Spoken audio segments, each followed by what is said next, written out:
Hello students, आज की class में हम एक्सक्रीशन इन ह्यूमंस के बारे में पढ़ेंगे।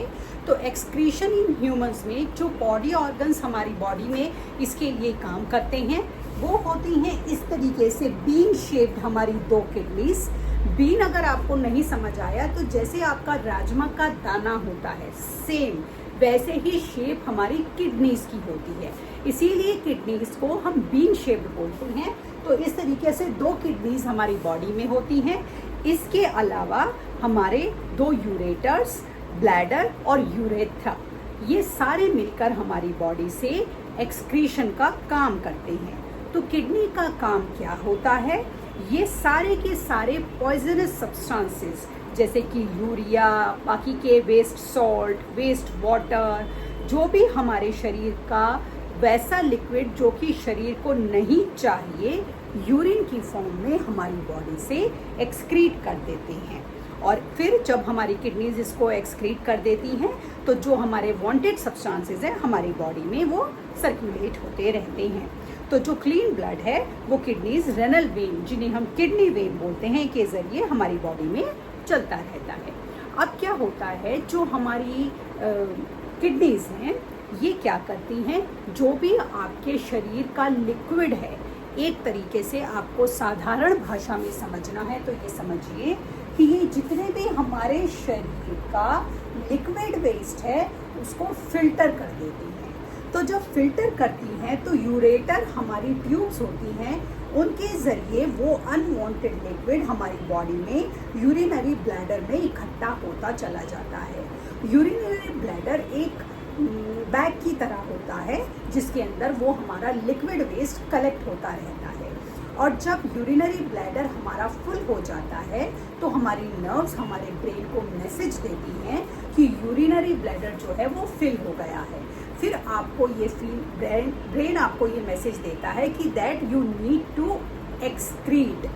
ठीक है, तो आपको लगता है कि आपको वॉशरूम जाना है और फिर आप उसको यूरिनेशन के जरिए उस सारे लिक्विड के वेस्ट को अपनी बॉडी से एक्सक्रीट कर देते हैं। अब आप ये सोचिए कि ये एक्सक्रीशन कितना ज़रूरी है कि अगर ये हमारे शरीर से नहीं होगा तो ये सारे टॉक्सिन्स हमारी बॉडी में इकट्ठे होते रहेंगे और क्योंकि ये एसिड होते हैं ये हमारी बॉडी को डैमेज कर सकते हैं और करते रहेंगे। तो इसीलिए ये समय समय पर हमारी बॉडी से इनका एक्सक्रीशन होना बहुत ज़रूरी है। अब जो ये एक्सक्रीशन का काम किडनी कैसे करती है, तो एक्सक्रीशन के काम के लिए हमारी किडनीज के अंदर बहुत सारे यूनिट्स होते हैं। उन यूनिट्स को हम बोलते हैं नेफ्रॉन्स। तो देखिए नेफ्रॉन्स कैसे होते हैं। नेफ्रॉन्स ना इस तरीके से आपका एक कप शेप होता है। ठीक है, अब ये कप शेप आपका इस तरह से होता है और इसमें इस तरीके से आपकी ये गई हुई है वेसल्स और ये इस तरीके से ट्यूब्स हमारी होती हैं और इनके ऊपर ये जो मैंने ये बनाया है ये आपके ब्लड वेसल्स होते हैं। तो ये जो कप शेप हमारा फिगर है इसके अंदर हमारे यहाँ पर छोटे छोटे हमारे ये ऑर्गन्स होते हैं जिन्हें हम बोलते हैं ग्लोमरुलस। ये हमारे होते हैं ग्लोमरुलस। यहाँ पर ये जो इसका ये हुक जैसा शेप है इसे हम बोलते हैं बोमन कैप्सूल।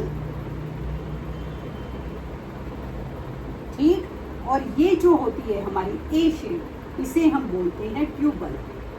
और इन दोनों को, इस सारे कंबाइंड फंक्शन को हम बोलते हैं अपना नेफ्रॉन। ठीक है, अब हम इसकी फंक्शनिंग समझेंगे कि ये करते कैसे हैं इसको काम को। तो दिख रहा है आपको ये डायग्राम? तो देखिए जो ये नेफ्रॉन है जो कि कप शेप जैसा बैग है, इसका अपर एंड जिसे हम बोमन कैप्सूल बोलते हैं और लोअर एंड जिसे हम ट्यूबल बोलते हैं। तो बोमन कैप्सूल और ये हमारा ट्यूबल दोनों मिलके नेफ्रॉन बनाते हैं। अब ये जो हमारी मैंने ये जो उस पे ये चढ़ी हुई तार जैसी बनाई है ये हमारी ब्लड वेसल्स होती हैं। तो हमारा डर्टी ब्लड जिसके अंदर यूरिया होता है हमारे ग्लोमरुलस के अंदर एंटर करता है। डर्टी ब्लड जिसके अंदर यूरिया है वो ग्लोमरुलस के अंदर क्या कर रहा है? एंटर कर रहा है।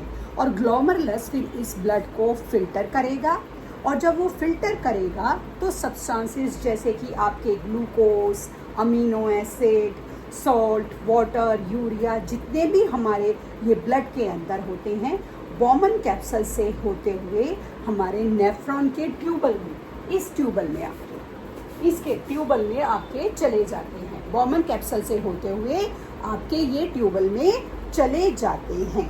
जब ये ट्यूबल में चले जाते हैं नेफ्रॉन के, फिर फिल्टर जो है, when the filter containing useful substances, तो हमारे अब इस फिल्टर के अंदर हमारे यूजफुल सब्सटेंसेस भी हैं और हमारे वेस्ट भी है। अब जैसे हमारा आरओ होता है तो वो क्या करता है, वेस्ट सब्सटेंसेस को एक एक्सक्रीटरी पाइप से निकाल देता है और आपका जो पीने वाला पानी होता है उसे आपका वो अलग से स्टोर कर देता है। इसी तरह ये काम भी हमारा भी ट्यूबल भी यही काम करते हैं। तो जितने भी यूजफुल सब्सटेंसेस होते हैं जैसे ग्लूकोज, अमीनो एसिड, सॉल्ट, जितना भी वाटर है, वो ब्लड की वेसल्स में रीएब्जॉर्ब हो जाता है। रीएब्जॉर्ब, समझ गए आप? और बाकी का हमारा सब्सटेंसेस उसके अंदर रह जाता है। अब जब हमारा ये नेफ्रॉन है, उस यूरिन को एक डक्ट जिसे कि हम बोलते हैं यूरेटर, उसके अंदर ले जाता है और फिर ये हमारा यूरेटर से यूरिन पास होते हुए हमारा यूरिनरी ब्लैडर में इकट्ठा होते हुए हम उसको एक्सक्रीट कर देते हैं। अब जब हम इसको एक्सक्रीट कर देते हैं तो हमारी बॉडी से, मतलब हमने अपने टॉक्सिक सब्सटेंसेस को बाहर भेज दिया। अब जब कई बार क्या होता है, due to certain disease, due to certain accident या ड्यू टू एज फैक्टर, या कई बार रॉन्ग मेडिकेशन, बिना डॉक्टर की प्रिस्क्रिप्शन के रॉन्ग मेडिकेशन खुद की लेने की वजह से, ये सारी वजहों से हमारा किडनी का फेलियर हो जाता है, जिसे हम रेनल फेलियर भी बोलते हैं। तो ये जब किडनी फेलियर हमारी बॉडी में हो जाता है, मतलब हमारी किडनी वो काम करना धीमे धीमे धीमे बंद कर देती हैं जो काम उन्हें करना होता है। मतलब हमारी बॉडी से टॉक्सिक सब्सटेंसेस बाहर नहीं जा रहे हैं। अब अगर वो सब्सटेंसेस बाहर नहीं जा रहे हैं तो मतलब वो हमारी बॉडी में धीमे धीमे कलेक्ट हो रहे हैं। अब वो कलेक्ट हो रहे हैं तो धीमे धीमे हमें हमारी सेहत को डैमेज कर रहे हैं। तो ऐसे में डॉक्टर्स हमारे सजेस्ट करते हैं कि उस पेशेंट का किडनी ट्रांसप्लांट कर दिया जाए। कई बार किडनी ट्रांसप्लांट करना इतना आसान नहीं होता। क्यों? कई बार पेशेंट की एज इतनी ज़्यादा होती है कि वो किडनी ट्रांसप्लांट के इतने बड़े स्ट्रेस को, या इतने बड़े हम बोले कि इसके लिए जितनी ताकत चाहिए, उनकी एज फैक्टर इतनी ज़्यादा होती है कि वो उसको नहीं झेल पाते। कई बार फाइनेंशियल फैक्टर होते हैं और कई बार हमें किडनी डोनर ही नहीं मिलते हैं, या कई बार हमें किडनी डोनर मिल भी जाते हैं। जो पेशेंट है वो इतना ज़्यादा उसकी सेहत ख़राब हो चुकी होती है कि किडनी ट्रांसप्लांट करना भी उसके लिए सही एक तरह से सल्यूशन नहीं होता। तो ऐसे में हमारे डॉक्टर्स क्या करते हैं, अब टॉक्सिन्स को कैसे निकाला जाए, वो तो शरीर से निकलने ज़रूरी हैं। तो ऐसे में हमारे डॉक्टर्स उन टॉक्सिन्स को निकालने के लिए एक हम बोलते हैं इमेजिनरी किडनी सिस्टम, जिसे हम बोलते हैं डायलिसिस, उसका यूज़ करते हैं। डायलिसिस में एक मशीन होती है जिसमें हमारे शरीर के ब्लड वेसल्स को वैसे ही जोड़ दिया जाता है जैसे कि हमारी किडनीज़ में जुड़े होते हैं। और ये ब्लड वेसल्स जब उस मशीन से जुड़ जाते हैं तो वो मशीन बिल्कुल वैसे ही हमारे शरीर के टॉक्सिन्स को निकाल देती है जैसे कि हमारी किडनी ये काम करती हैं। लेकिन हमारी किडनी ये काम दिन रात बिना थके बिना रुके करती रहती हैं। अब हम डायलिसिस की मशीन तो साथ में लेकर नहीं घूम सकते हैं, ये तो पॉसिबल नहीं है। तो डॉक्टर्स जो होते हैं इस काम को, जो डायलिसिस किया जाता है, वो पेशेंट की डिपेंडेंसी की, मतलब कि पेशेंट की हेल्थ को ध्यान में रखते हुए ये डायलिसिस हफ्ते में एक बार किया जाए, 5 दिन में किया जाए, किस तरीके से किया जाए, कितनी फ्रिक्वेंसी पे किया जाए, उतनी फ्रिक्वेंसी पर पेशेंट का डायलिसिस करते हैं।